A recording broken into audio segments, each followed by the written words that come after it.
परभणी असेल, दोन्ही केसेसमध्ये काय चूक होती त्यांची?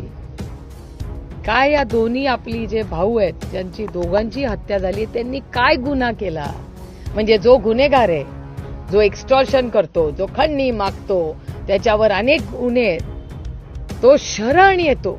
वा वा, असं तर भयान चित्र मी कधी सिनेमात पण पाहिलं नाही. लाज वाटली पाहिजे आपल्याला. असं घाणेरडं, म्हणजे मला आश्चर्यच वाटलं. शरण कसं येतो तुम्ही म्हणता?